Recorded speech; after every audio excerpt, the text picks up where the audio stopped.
You got an esteemed group here, and I'm honored to be up here. I don't know what I'm doing up here with such an esteemed group, but I'm here. I'm Robert Kaufmann. I'm at Fort Worth Fertility. Ryan Kiessling. What's your Sure, I'm the operations manager for the Bedford Research Foundation, which runs the SPAR program. So it's the special program of assisted reproduction, and we help HIV positive couples have kids safe. And honored to have you guys. David Pete, and father of 3, HIV positive. And my daughter is 6, and I have twin boys that are 3. And I think in the description here, it was kind of credited with being one of the first, maybe going through the SPAR program. I'm not so sure about that, but it was a good experience and enabled me to be successful at creating my family. And this is Melissa, the surrogate for my daughter, and we're in the other session. There was a lot of really personal stories about the experience, and so hopefully we can add that element to I think that'd be great. I think what we can do, I can give you kind of a little background on the foundation and how I got involved with it, and as a doctor, how I work with Bedford, and there are a lot of clinics across the country that do. And I got involved with your mom. I know he doesn't want me to say. Anne, who's a very, very special person. I think I had a presentation some years ago, and one of her fellows had an abstract next to mine, and we're talking, and it seemed to be an inspiring woman. And then she said, "Hey, you want to be part of this foundation?" At the time, which it kind of, you could tell me where things are at currently. But we're trying to raise money for stem cell research, especially in those days. It's still very difficult to get monies for that area. And as a reproductive endocrinologist, also I had an interest in the SPAR program, okay? And in a kind of a nutshell, the way fertility clinics utilize Bedford is when we have couples that are HIV positive, what they're able to do, and you want me to talk about the operations, how it kind of works for a couple, and you can kind of go through some things. Sure. So there might be some questions about cost and those type of things too. So let's say I have a couple, and one of the individuals might be HIV positive. What we do is have them consult with Dr. Kiessling up in Boston, and I guess they still need to go up there and maybe eventually be able to Skype or whatever. I think from a logistics standpoint, it works out quite well going to Bedford, Massachusetts, which isn't too far from the airport. How far is it from the airport? Well, the lab's actually in Somerville, so it's very easy to get to. You literally get off the plane. You can get on the public transportation system, and there's a stop a block and a half away from the offices. So it's really easy to get around. So fairly accessible, but you can give a deposit. You can do a drive-through, make your deposit. Don't drive too quickly. Yeah, we're working on that window. That window's got to be legal. I'm sure you've improved on it by now, haven't you? We're getting there. We're getting there. And then also there's some blood work that needs to be done at the same time, some FDA testing and so forth, especially if you can use a surrogate. I think that was talked about probably earlier as far as testing, and that could all be done at the same time. Because if you're going to use a surrogate and you're going to use sperm, you need to have the sperm available within 7 days of utilizing the eggs. Because it's donated tissue, and the government doesn't care if it's a heart, lung, sperm, egg. It's all under the same auspices. So that can be done fairly quickly, and then also generally want 2 samples, and then it's screened for HIV particles. And the HIV particles can either be in lymphocyte-rich tissues, such as white blood cells. It could be circulating in the blood itself, or it can be kind of attached to the sperm. And what they're able to do is do the analysis to see if there are any detectable levels of HIV particles in the semen specimen. Now that's not to say it's at 0, but as far as the sensitivity and specificity assays, it's real good. And I think you said there are 183 pregnancies right now, or deliveries, babies through the program with really no transmission. So I don't think you could ever say it's 0, but it's pretty good. I mean, I mean, I'm not sure what the likelihood would be if you didn't do the testing and utilize the sperm, what the incidence would be there, but I think there it would also be really, really low. But I think as a physician or a clinic, it's our responsibility to lessen the chances as much as we can. So honestly, would it, even if you didn't do that, would there be transmission? In theory, yes. Practically, I don't really know what that answer would be. I think it would be quite low. But you want to have certain guidelines or some reassurance to the couple that we're doing everything we can to reduce that probability. So although it's not zero, I know I wouldn't be doing this or offering this to couples if I thought that was going to pose any type of risk to them. Because I always put myself in the position, if it was me, would I take the risk? And if it was any risk, then I wouldn't be doing it either.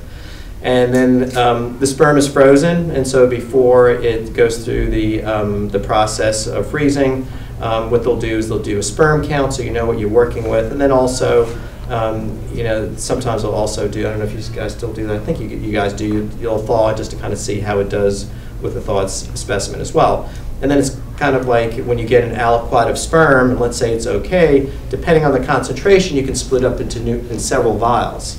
And then it depends on what you're going to do with the sperm. So for example, your two options in that situation would be to do an intracervical insemination, putting it in the vagina, or you can utilize it and do ICSI, take the sperm and inject it into the eggs.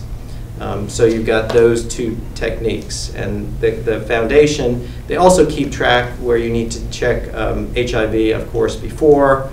They go through the process at 3 weeks, 3 months, 6 months, a year, is it? Something like that. Right, yeah. And so they need to be tested those intervals.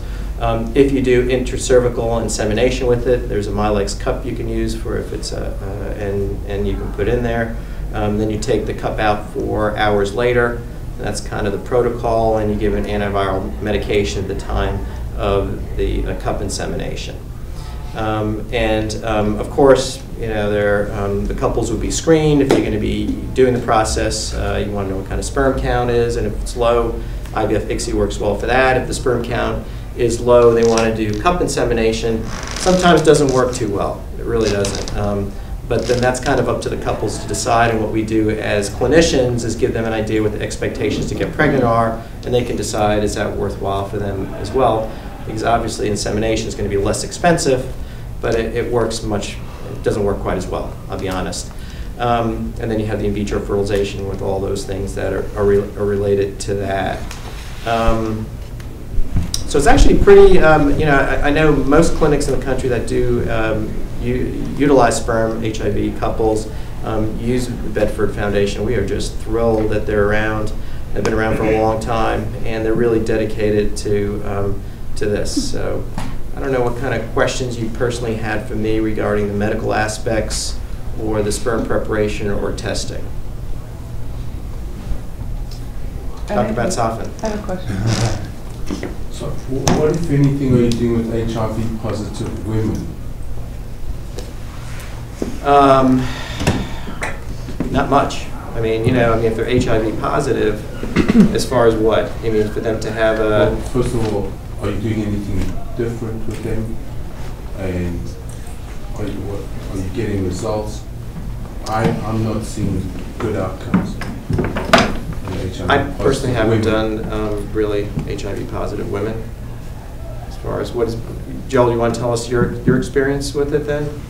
As I say, it hasn't been very... For what, insemination? Doing inseminations with them? Yes. I get an infectious disease consult from specialists in the area. Once they give the all clear, we treat them however we would treat them otherwise. Right. But the results are not good. They just don't seem to get pregnant that often. Have you talked to your other colleagues too about this? Talking to them. Yeah, you know, well, at the meetings. Yeah, I mean, I just haven't really dealt with that, so I don't really. I don't know of any experience that we've had with that. You know, that's certainly a question I can ask Dr. Kiessling, but I don't know personally. That's a good question. Have you gotten any of those girls pregnant? I mean, do any of them get pregnant? In my large series of 4, no. And that was doing a insemination and in vitro. And in vitro. In vitro. Huh. What's been there? You know, generally speaking, there are such large medication cocktails. It's got to be some factor, because I mean, even like you do sometimes in vitro on some of these girls that have something, some of the medication they got to be on, and they're not doing as well as you'd anticipate, but there's nothing in the literature on it, or there's just, so you kind of, do they have a lower antral follicle count? Do you get less eggs on those girls, do you notice? It's what you'd expect. Nothing like I mean, bizarre. I really didn't have I've treated 4 cases, and none have gotten pregnant, so I was interested. Anybody else in this room? We've only done a couple and no pregnancy. Yeah, I think I've had one. You know, she didn't get pregnant either, but end of one. So that's a very good question. What percentage of programs are offering, are coming out of 450 clinics that we currently have, approximately? You know, how many are sending cases to you? That's a great question. Off the top of my head, I can think of a handful. I don't have an exact number. You know, how many clinics the foundation works with? Right. Over 60. Right. But it's still a low number. Yeah. Yeah. Yeah, I think it's 76 or something like that. It's not a huge number. You know, clinics aren't really too sure how they want to approach it. You know, I think that's the deal. So if there's a couple, for example, in a certain city that, I mean, they, you know, Dr. Kiessling, she kind of knows a lot of the physicians, and it's kind of networking too, like who does it and so on. So if somebody lives in, I don't know where, you know, she'll go, no, I don't, you know, I know a clinic, you know, maybe if they're in, I don't know, Tulsa, maybe Oklahoma City, she'll send them to or something. So she helps with that, especially at the consultation. She's well networked and kind of knows what clinic she's currently working with. And she actually encourages the physicians to kind of outreach and find out if there are other clinics that may be interested in this.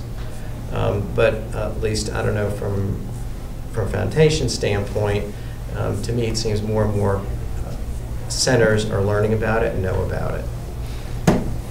Do you think it's growing? Yeah, that's been our experience, is that we've had more clinics contact us recently than we've had to do outreach for in finding places for patients to work with. So we have a lot of clinics doing outreach to us.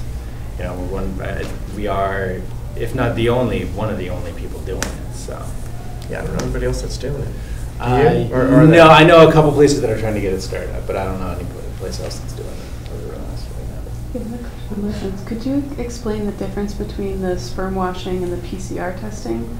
There are some places that do just the sperm washing. Like in Europe, I know there are a couple of clinics that do that. Right. So what the question was, can you explain the PCR deal with the sperm versus just the sperm washing? So there's a thought that well, anytime you utilize sperm, you get the ejaculate, and then it's got to go through the car wash just to get the good sperm, right?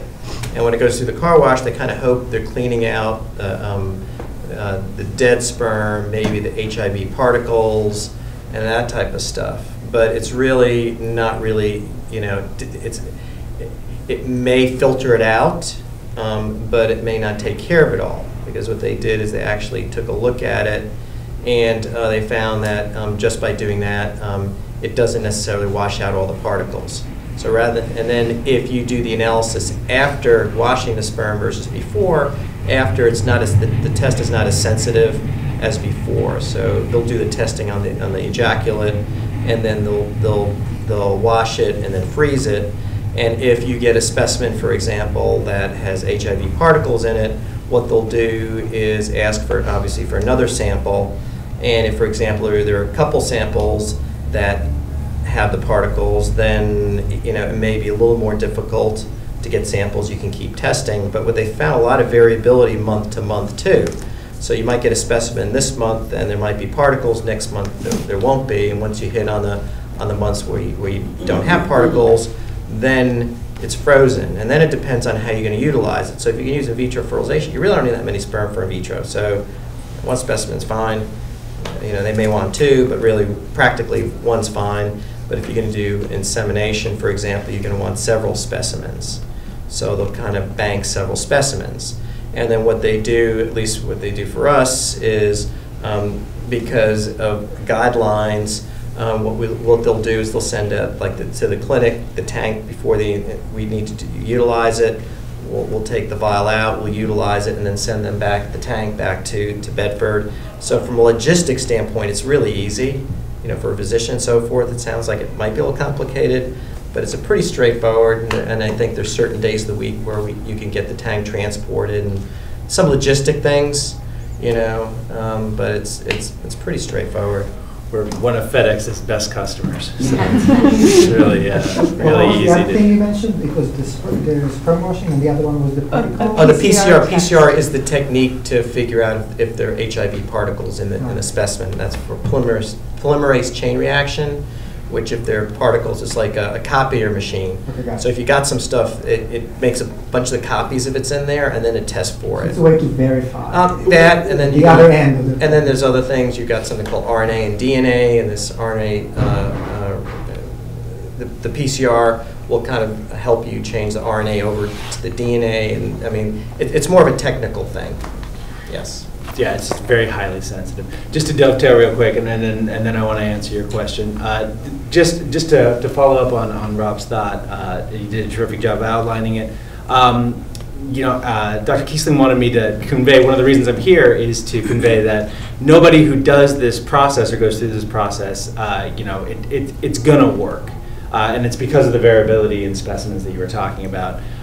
People who, the only people who have ever failed to get clean specimens are the ones who have quit or dropped out. But if you go through and we do find a specimen with HIV in it, then we just adjust the regimen that you're on. We talk to your infectious disease doc, and so we do get the specimens that we need in order to go through the process. So I just wanted to dovetail. Yeah, I'm sorry. Yeah, I mean, if it's a difficult situation, right? You contact the medical personnel, say, hey, listen, is there anything we can do to change something? That seems to work pretty well. Good question. That just kind of answered my question. So I think so. Basically, what I was wondering was, is there a reason that the HIV particles would vary from 1 month to the next? That I'm not too sure about. I mean, I would guess, the just like with the regimen disease state, there might be differences in particle numbers. And the other thing that is somewhat perplexing, even in our field with medical infertility, the sperm and so forth is in a different compartment than the rest of the body, even from a blood supply issue. So they can react very differently than the rest of the body. So I think you can see those variations, and actually even even looking at sperm, you can see variations with that. So that would be my guess. I would think if the volume of the particular samples varied quite a bit, that's one way that you would get the different load, with that sample. So I wonder if it was corrected for volume of the ejaculate. And again, I'm not an infectious disease doc, so I don't want to assert an expert opinion. It's a great question for Dr. Kiessling, and if you go to our website, sementesting.org, there's a real easy way to submit those questions to our lab, and we do get back to you on questions like that. But it's very similar to those lines. It changes from month to month because of different regimens and volume changes. David, in terms of awareness, since although you weren't the first, I'm glad that you have your 3, I'm sure they're beautiful children. Did you find out about the SPAR program through your fertility provider or the agency, or was it through education that you're doing? Yeah, it was actually way early on. So it was through the California Fertility Partners who knew about it and directed me to them. And so if I may use that to kind of talk about my personal story a little bit, because that was part of the process. I was partnered with somebody for, I guess, going on 8 years at that time when I started this, and he had adult children already, so it was really kind of my drive for wanting to fulfill that desire to have a family. And I come from a large family, 2 older brothers and 2 older sisters. So, my HIV diagnosis, and I thought, well, then that's never going to happen. But then actually, Magic Johnson came out as being positive, and then I know after that he did father a child. So I knew if he could do it, I could certainly do it. And even though I probably don't have near the means that he had. But embarked on that journey, and it was a 3-year journey before we had a pregnancy. I was very unlucky in a couple of things, and I had a couple, clinics that didn't want to work with me because I wasn't going to go about this hiding that with anybody. You have to be prepared to be out there with it. And that's the only fair way to go about it. And I wasn't going to proceed if I got to any point where I knew that like a surrogate could be at risk. So that was my mindset at that time. So a couple agencies didn't want to work with me when I disclosed that I was HIV positive. And a couple clinics, some clinics as well weren't willing. But one of the agencies that I went to before they would consult with me said I have to go have my sperm tested, and they sent me to California Fertility Partners. So then it didn't work out with them, and so I was calling agencies all over clinics all over the Southwest. Some were more receptive than others. And then I thought, well, I should call California Fertility Partners and find out. And they were very receptive, and then that's how I came to the SPAR program. I want to encourage any intended fathers here that, you really, and if this is like today, maybe kind of some of your first exposure to what it takes to make this all happen, you have to, for me, I was doing everything. I was trying to go direct. I was on SMO, Surrogate Mothers Online, trying to find a surrogate and all that kind of stuff, and got burnt a couple of times, but I still kept moving forward, and it all worked out. But you have to be prepared to push the envelope really hard sometimes when you get you come up against something that you think is going to stop you or block you. You have to really, really, keep pushing and keep pushing. And then I got very lucky.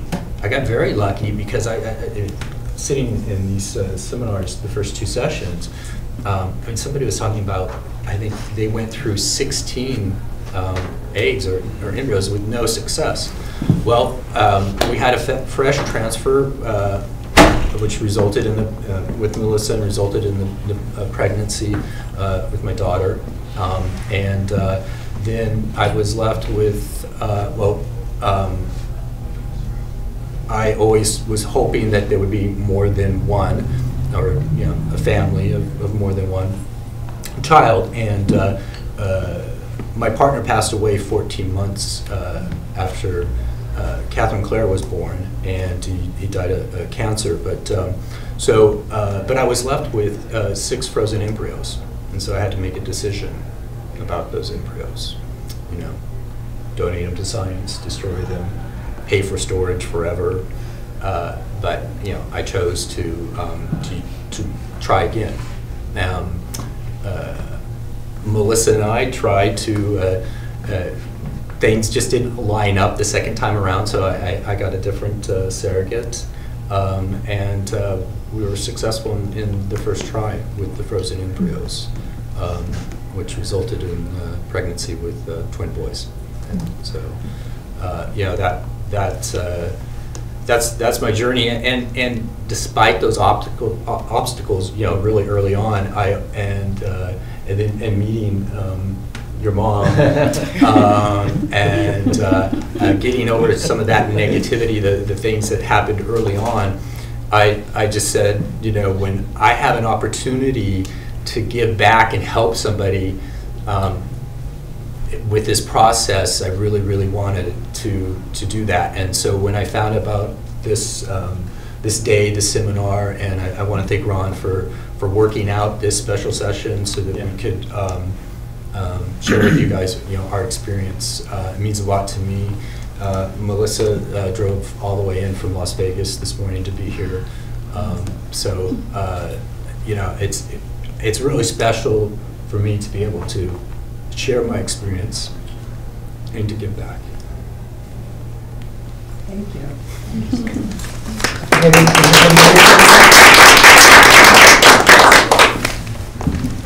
Can you beat that? No, I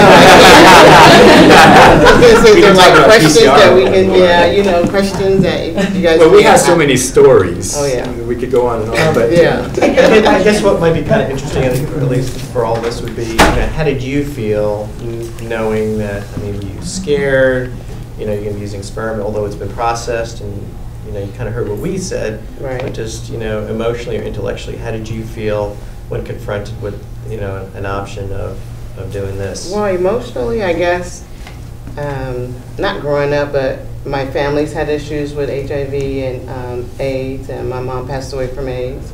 And so it was just a part of our life. So it wasn't something that I was afraid of or that I was worried about, in just the basic ways, contracting it. And then I met David, and I was just like, I gotta help this guy. I fell in love with him and Earl, and they were just, I feel like everybody should have a chance to have a family.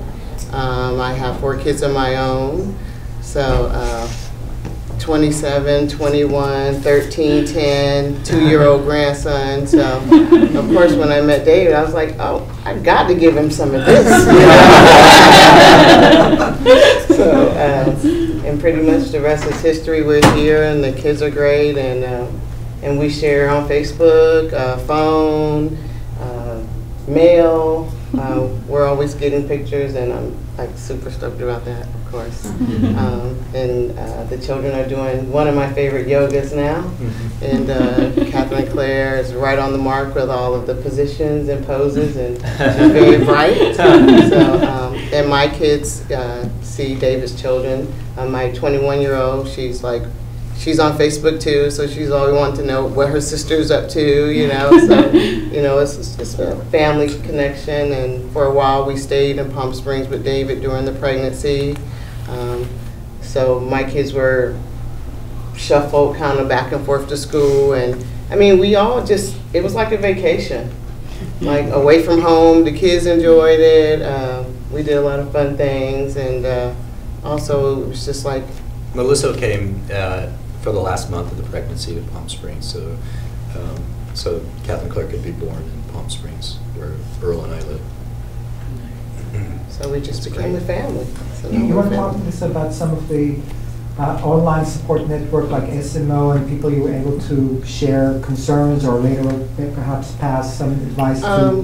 The agency that I was working with, I think they had a surrogate who had prior work with someone who was HIV positive, and she reassured me, that everything in that case had worked out fine. And like I said before, I wasn't really concerned about, that I can remember now, about any of those issues.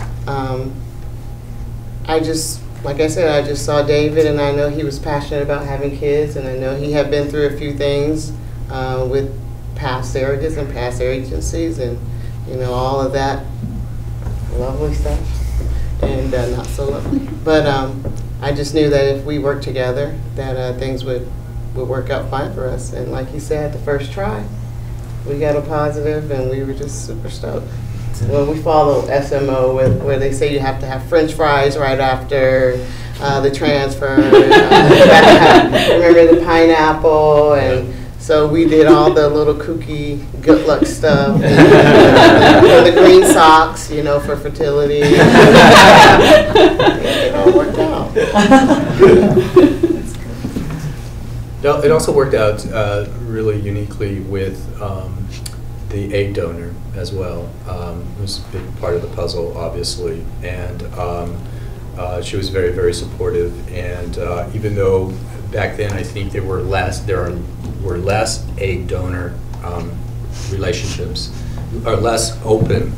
And generally, you wouldn't ever meet the egg donor, but circumstances worked out, and it got to, there were a couple of those blocks that if I didn't do something about it, push it forward, it wasn't going to happen. And so that's what I was referring to earlier. And so, but that actually opened up the relationship with the egg donor, and so as it turns out, have an open relationship with the egg donor, and her husband, and it was her fiance at the time. They've married. Interestingly and totally unrelated, they had fertility issues. That they were able to overcome that, and then they have twin daughters, so everybody loves to come. They're up in rainy Seattle area, so everybody loves to come to Palm Springs where I live still, and so they've been down a couple times and met the kids. How old are your kids? My daughter's 6 and the twin boys are 3. So he's busy. And can we all visit you too? Sure. Possible. Great. Yeah. I have a guest house. So. I actually have 2 questions. One for the center. Do you store the sperm in your center, or once you test it all, do you ship all the sperm to the IVF clinic? We store, so if any, do you mean before or after the procedure? So if any, essentially we store until the procedure, then we ship, and if any is left over, we do store that. You do store you it. can you can ship it back and we can store it. And you do the FDA testing at your center as well? If they're using surrogate, or is it something the center arranges somewhere else? It's a standard FDA blood panel, so we do that through an outside laboratory. We don't have the blood done, but again, it is within that week window that you do them. Or if you do the kit, they have these kits. Right. You know. Yes, that you're shipped to the patient. Yeah. So I mean, you get the FDAs, and they, you kind of the whole coordination thing. And so it works. And then I have a question for Melissa. Did you were working with an agency at the time? Did your agency inform you of the HIV status, or did the patient, like, how did you, was that information you were told immediately before you made the decision, or something that you met David first and then was informed? I think it was, yeah. The agency gave Melissa the rundown prior to us even because talking. one of the surrogates there had worked with a previous family, from my understanding, and she was like the advocate for surrogates, and she kind of gave me the rundown on David, and then after I told her, I was still interested in moving forward and meeting him, and like I said, I don't know, I can't even go back and answer like why wasn't I concerned, or I don't know, I just kind of knew that everything was going to work. I just felt like that was something that I was supposed to be doing. This was supposed to be my way of giving back. I think that despite that the agency is no longer in business, that's a whole other story. But at that time, that agency did do their job in relaying the correct information and being very informative. Yeah, I mean, I think they're always going to. I mean, you've got this couple. This is what the deal is. What's your comfort level? And I don't think any of us would be wanting to put surrogates really at risk. Right. I mean, there's always, just like getting hit with a meteor, I guess. Right. Or getting hit, in your car, right, honey? So it's probably a lot better chance of that. But it's all very informed. And I think when you talk to some of these surrogates, I mean, you're awesome. Gone through the experience. I mean, they're not going into it with any hesitation that it's going to be fine. And I mean, informed consent is given, but. Well, for some of the intended fathers in the audience, there's so many steps to the process, and there's so many opportunities for information to be exchanged.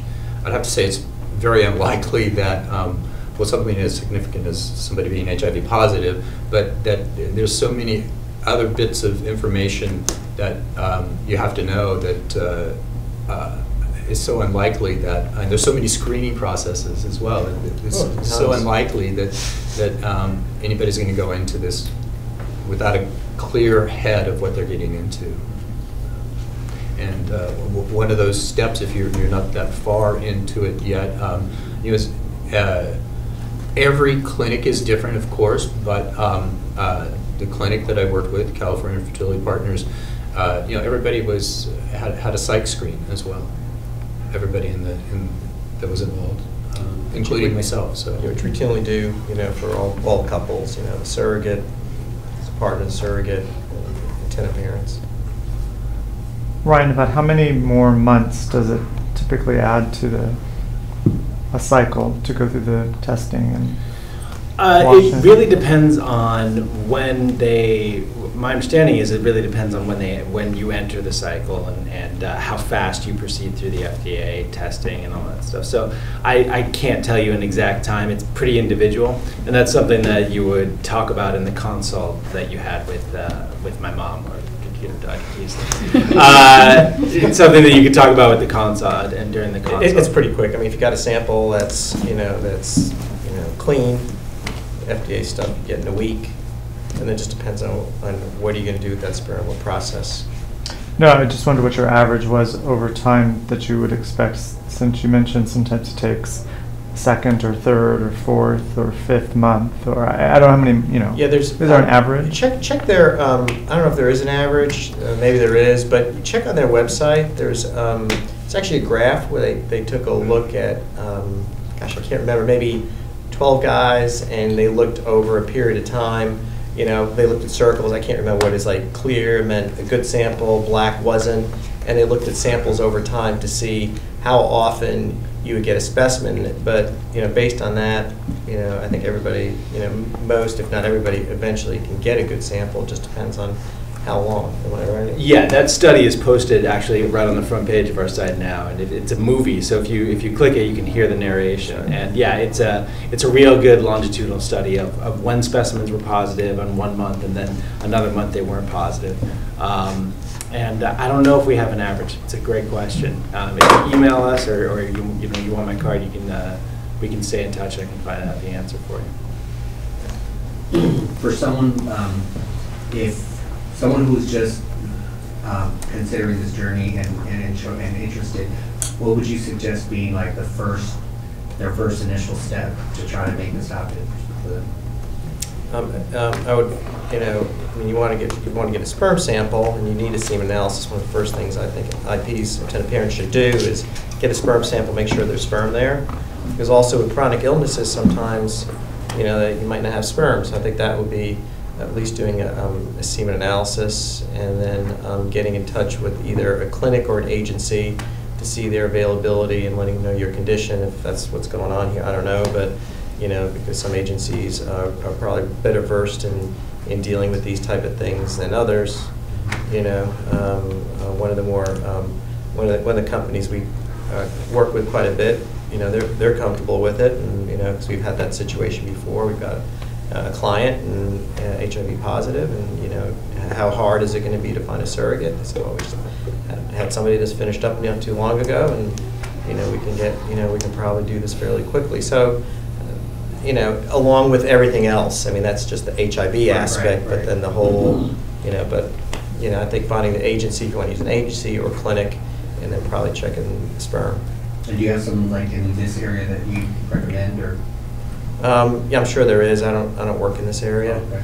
so I'm in Fort Worth, but I don't think that would be a problem, and I can help you.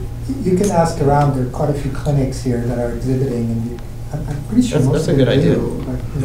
I think it's also, a couple of people might have mentioned this in the previous 2 sessions, but you got to find the fit that you're comfortable with. That's going to go a long ways at making the process easier. For me, I felt the fit, the love with one clinic. Yeah, I mean, I think if you start talking to someone like, start squirming and stuff. So, see ya. It's like one of those dates. Just finish it quick and say thank you. yeah, move on, because you'll find the right fit. I mean, instead of like, hey, yeah, we do this, we've seen it, let's see, this is what, and then the discussion starts, as opposed to, just either never having done it, or if they're good, they'll go, we haven't really done that, maybe we're not comfortable here, here's somebody else that, that can help you. Well, it's great advice, because we've interviewed a bunch of clinics, and you'll know the minute you gel or not. I just was curious, Melissa, how transparent you were with your family starting this journey. Well, the kids knew right from the beginning. They were excited about it. My family, my sisters, all of my family. I mean, I guess for me, they always said that I was the different child, or the one that, you know, that if it's something that you do, it was like, okay, yeah, that would be Melissa, you know, yeah, she would do that, like, you know, something that was different, not always strange, but something that was different, I would be the one to, you know, give it a try. So when I approached them about surrogacy, you know, and at that time I had my 4 kids already, it was a no-brainer. They were just like, you enjoy being pregnant, you could do this with your eyes closed, you know, pretty much. And then, you know, me and David did the Bradley method, so that kind of helped him. I think I was what they call a crunchy mom. So we did Bradley. Melissa lived in Hemet at the time, so it wasn't that Temecula. far. Or Temecula from Palm Springs, so we did those birthing classes together. And then about the third video that I saw, I thought there's no way in hell I can help this woman in the delivery. So I found a friend who acted as a douala, and we did a birth plan that we talked to the head of the department about the hospital in Palm Springs. She was all natural childbirth, no episiotomy, no epidural, and so that was in the birth plan. But it was kind of funny because you know, despite being Palm Springs here, we arrive and you know, she's in triage, and then my partner at the time was like, well, call me when it's really happening, you know. Earl was just that way, and so I called him. I said it's really happening. So he went and picked up this friend who was the pseudo douala, and so here's this whole entourage, you know, coming into the delivery room at the hospital, and Fairy godfathers with the hats. And they were a bit taken back, despite being, you know, Palm Springs. They couldn't figure out who was part of this, you know, where they fit into this. And then, and I don't know really how much it had to do with it, but the first nurse that they assigned to us, I think we might have been too much for her because they changed the nurse. It was probably just too much for her. And they gave us this male nurse, and he was from Atlanta, so he had that, you know, southern accent, and he was great. His name was Billy, and he was just amazing. So yeah, we were all in the delivery room at the time, and then so we're waiting for the doctor. It's about 4 a.m. and waiting for the doctor to finally show up. But Billy's like making sure everything's happening correctly and checking things out. And so he's at the foot of the bed, sitting next to Melissa, and he's checking things out and is looking up there, and he says, well, this baby has a nice head of black hair. And I look at Melissa, and she looks at me, and we didn't say anything, but we're thinking the same thing because the egg donor is blonde hair and blue-eyed. And we're just kind of looking at each other, and we're thinking, it better not. A few minutes later, Kath and Claire's a little bit further down, and Billy's like checking things out, and he says, you know, in his southern accent, he's like, wait a minute, this baby has blonde hair. So, you know, it was quite comical. It was, yes. And I just whispered to him. I said, "Billy is a third-party egg donor," and you know, he's like, "Why did you tell me?" You know.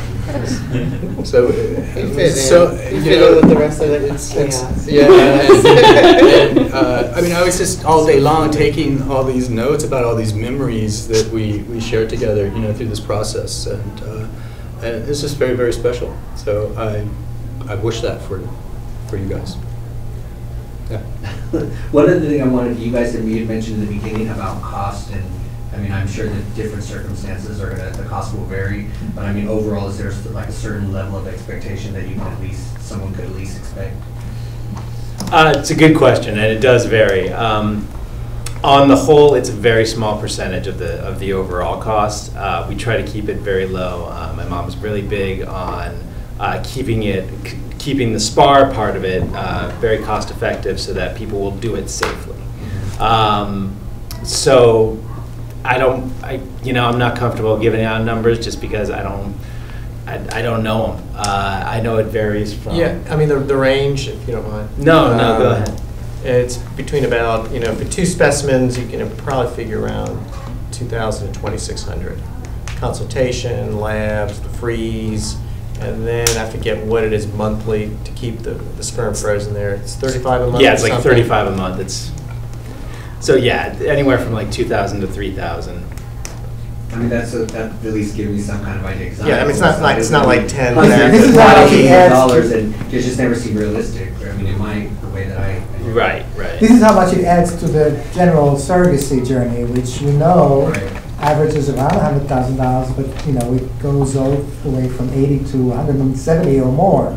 It depends on the providers and your circumstances. So, but as I say, it doesn't add up significantly. Yeah, and that's actually on their website too. That's kind of posted there, and there could be changes, but I mean that's what they have posted. And again, we're not for profit. We want to do this. We want to provide it as a service, and we want to keep it cost effective so that people aren't doing things unsafely. And one last thing about Dr. Kiessling, she is an amazing person. I mean, she is all out for the person. It's nonprofit. She works her fingers to the bone to get some money for this foundation, and she does an amazing job. Very good quality care too of your specimens too, by the way. So I think we have to actually wrap up since we're starting the breakout sessions in 5 minutes. But thank you guys so much. I think this has been